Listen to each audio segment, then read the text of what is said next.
बिस्मिल्लाहिर्रहमानिर्रहीम। अस्सलाम वालेकुम बच्चों, I am Zain Tabassum Zain academy की जानिब से एक और न्यू वीडियो के साथ आप लोग की खिदमत में हाज़िर हूँ। इंशाल्लाह इस वीडियो में हम आइसोटोप ऑफ कार्बन एटम जो है इसके ऊपर बात करेंगे। तो आइसोटोप जो है इसके ऊपर हम ऑलरेडी बात कर चुके हैं पिछली वीडियो में, लेकिन यहाँ पे हम फिर भी रिवाइज करेंगे क्योंकि इनके बग़ैर आप जो है कार्बन के आइसोटोप जो है वो उनकी समझ आप लोगों को नहीं आएगी। तो फर्स्ट वन हमारे पास क्या है कि आइसोटोप्स क्या है, आइसोटोप्स क्या है। तो आइसोटोप जो है हम इसकी डिफिनीशन कुछ इस तरह करते हैं कि atom of the same element क्या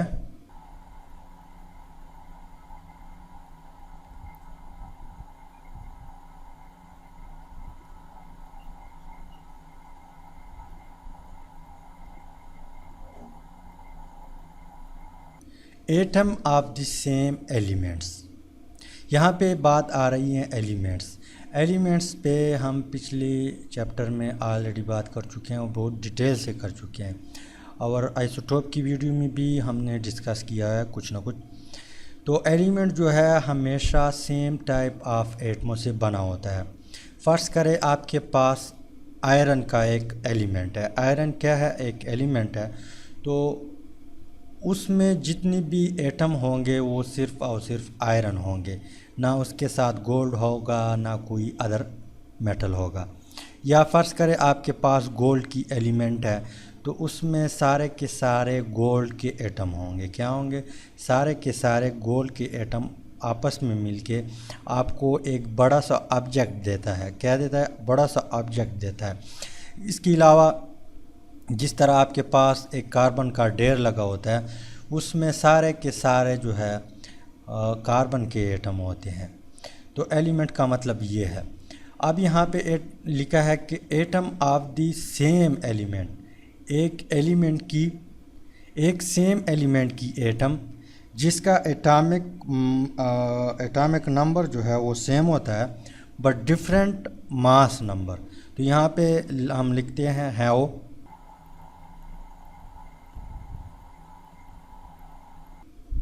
have same atomic number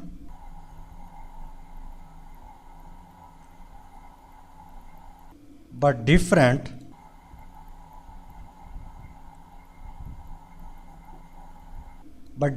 mass number.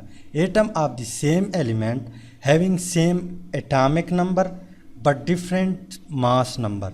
यानी एटम ऑफ किसी भी एलिमेंट की एटम जो क्या करता है, जिसका एटॉमिक नंबर सेम होता है लेकिन उसका मास नंबर डिफरेंट होता है। अब यहाँ पे एटॉमिक नंबर क्या है और मास नंबर क्या है। एटॉमिक नंबर हमारे पास फ़र्ज़ करें एक एटम है। क्या है? एक एटम है। फ़र्ज़ करें एक कार्बन एटम है। क्या है? कार्बन एटम है। कार्बन एटम में 6 प्रोटॉन होते हैं और 6 न्यूट्रॉन होते हैं, और इसका जो शेल है इसमें 6 न्यूट्रॉन भी होते हैं। क्या होते हैं? 6 इलेक्ट्रॉन भी होते हैं। तो यहाँ पे क्या होते हैं? 6 इलेक्ट्रॉन भी होते हैं। तो हमारा मतलब क्या है?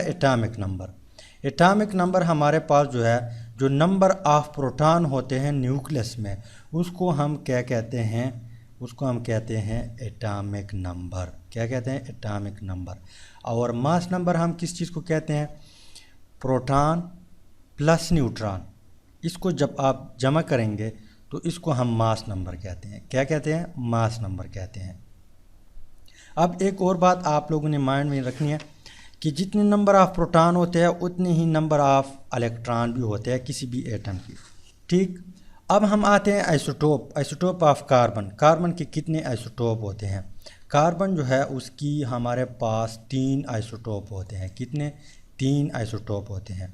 एक को हम कहते हैं कि कार्बन 12, एक को हम कहते हैं कार्बन 13, और एक को हम कहते हैं कार्बन 14। यहाँ पे डिफिनीशन में लिखा है कि same atomic number but different mass number. Same atomic number इसका मतलब ये है कि इसका एटॉमिक नंबर 6 है, इसका भी 6 है और इसका भी 6 है। तो यहाँ पे मैं स्ट्रक्चर ड्रा करता हूँ तो आप लोगों को और भी ज़्यादा सही समझ आएगी। तो ये क्या है, ये स्ट्रक्चर जो है ये बिल्कुल इसी तरह है इसकी स्ट्रक्चर।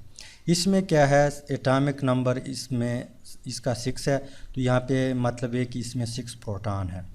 और मास नंबर हमारे पास 12 है, तो इसका मतलब कि इसमें 6 प्रोटॉन है और 6 न्यूट्रॉन है।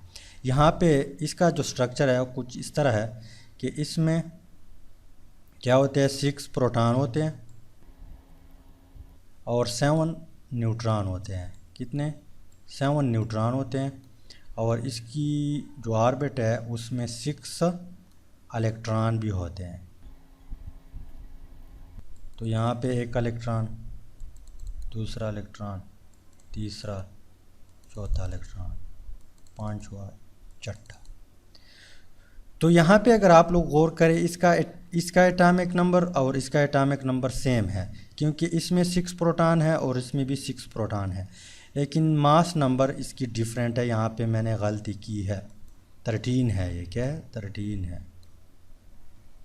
तो मास नंबर हमारे पास क्या होता है, प्रोटॉन प्लस न्यूट्रॉन। तो यहाँ पे 6 + 7 13 आता है। तो इसी वजह से इसको हम क्या कहते हैं कि ये कार्बन की एक आइसोटोप है, इसको हम कहते हैं कार्बन 13। ये इसको हम कहते हैं कार्बन 14। इसकी स्ट्रक्चर इस तरह है कि इसमें जो है 6 प्रोटॉन होते हैं और 8 न्यूट्रॉन होते हैं और 6 इलेक्ट्रॉन भी होते हैं।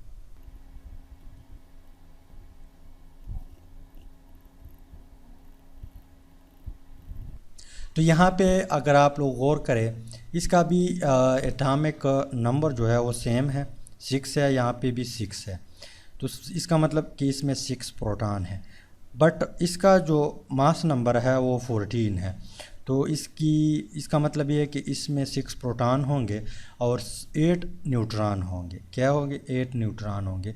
तो इसी वजह से हम इसको कहते हैं कार्बन 14।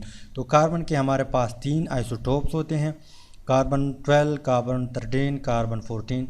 और आइसोटोप में हमेशा एटॉमिक नंबर सेम होता है बट मास नंबर डिफरेंट होता है। और इसकी स्ट्रक्चर इसी तरह होगी। किस तरह होगी? इस तरह होगी। अब ये कार्बन 12 जो है वो हमारे पास 98% पाया जाता है नेचर में, 98%। ये भी 1% है और ये भी 1% से कम है, ये 1 पॉइंट समथिंग है, अभी मुझे कंफर्म नहीं है, लेकिन ये 1 पॉइंट समथिंग और ये 0.0।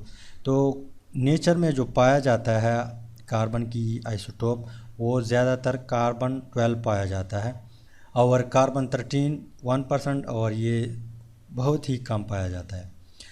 अब आइसोटोप जो है, मैंने पिछली वीडियो में बताया था कि इसकी जो केमिकल प्रॉपर्टी होती है, केमिकल प्रॉपर्टी बेसिकली हमारे पास क्या है, केमिकल रिएक्शन। कोई भी कार्बन है, फ़र्ज़ करें कार्बन ने हाइड्रोजन के साथ रिएक्ट किया, 4 हाइड्रोजन है तो मीथेन गैस बन गया। तो ये इसकी केमिकल प्रॉपर्टी है। तो केमिकल प्रॉपर्टी हमेशा आइसोटोप की क्या होती है, सेम होती है, जितनी भी आइसोटोप है किसी भी एलिमेंट की।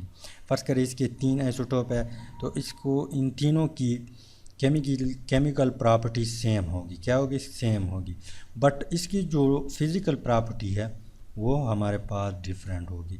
तो उम्मीद है कि कार्बन जो है उसकी जो आइसोटोप है उसकी आपको कुछ ना कुछ आइडिया मिला होगा। अगर मिला है तो वीडियो को लाइक करें, शेयर करें और चैनल को ज़रूर सब्सक्राइब करें। Finally thanks for watching.